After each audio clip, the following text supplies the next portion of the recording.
and incredibly grateful to the people back on Earth who make the shuttle fly.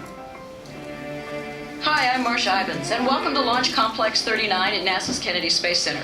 This is where it all starts, and what and who makes it happen is what this film is all about. To tell the shuttle story, you probably think we'd start with a dramatic liftoff, like this. Complete our mission in space, and land on the runway back at the Kennedy Space Center a couple of weeks later. You might think that, but you'd have it all backwards. The real shuttle story happens between landing and launch. The real heroes are the people on the ground who put their hearts and souls into their jobs so that we can go to places like this and beyond. Without their dedication and attention to detail, the shuttle would never get off the ground. And when you're working in space, hundreds of miles above the planet, you never forget the thousands of hours the Kennedy Space Center ground crew puts in before the flight. As we make our re-entry, the shuttle team ground crew is back at the runway ready and waiting. I, as a NASA convoy commander, lead an assortment of about 50 vehicles out to the runway, and we'll wait for the orbiter to touch down, its drag chute to deploy, and it comes to a stop. At that time, the convoy will roll out to the vehicle. We'll descend upon it with our 50 vehicles. We'll check on the crew, make sure the crew can get out.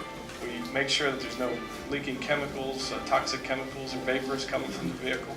We get it stabilized and put to bed, if you would, in the OPF at the end of the day.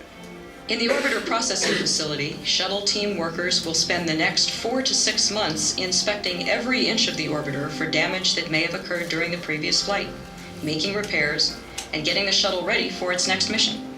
The main job that our guys do here, we remove the engines from the vehicle. We bring the engine over to the main engine shop. We do some extensive inspections on the main engines. We remove and replace some of the components as required. We do leak checks, checkouts, and then we go reinstall the engine on the vehicle. Since the shuttle was designed to be the world's first truly reusable spacecraft, every inch of the orbiter must be inspected and repaired. One of the most important features of the orbiter is the thermal protection system.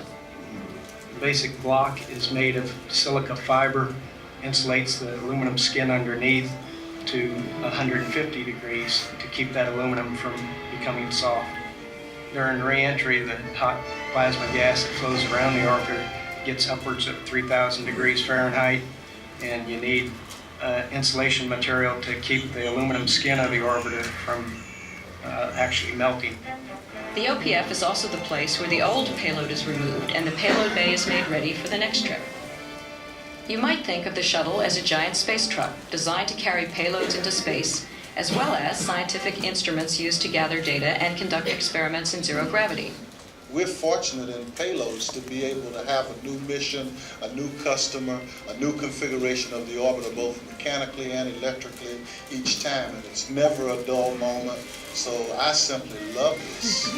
Once the orbiter gets a thumbs up from the team at the OPF, it's off to the vehicle assembly building. To assemble a space shuttle, we start out with the solid rocket motor segments, each of which weighs 250,000 pounds, and stack 4 on each side to make a complete booster. When that part's complete, we get an external tank, which itself weighs 66,000 pounds, and very carefully and precisely put that in between the boosters. And finally, we go to the hangar, get an orbiter, bring it into the VAB, lift it to the vertical position, and attach it to the side of the tank. And that makes up a complete shuttle that you're used to seeing on the launch pad. It's very fulfilling to realize you put together a very complex machine that's now flying through the air and carrying people into space. Maybe you'll be lucky enough to see this shuttle on its way to the pad today. Traveling at speeds up to 1 mile an hour, the entire journey from the VAB to the launch pad can take up to 8 hours.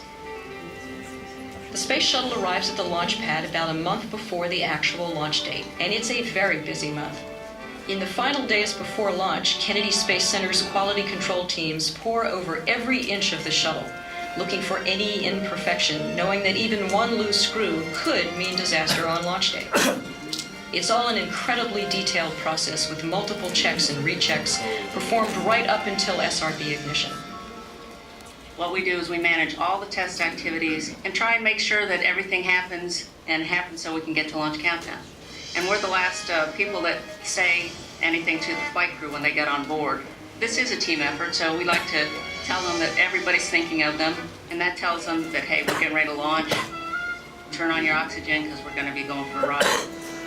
That moment, our lives are in the hands of the Kennedy Space Center ground crew and the thoroughness with which they've done their jobs. The process starts out with a lot of activity and a murmur of noise. As the clock gets closer to zero, things quiet down, things settle down, and you can sense that people are more focused on what's about to happen. And there's a lot of energy and a lot of anticipation. Silence falls over the team in the firing room as the clock ticks down, and months of hard work culminate in a few final seconds.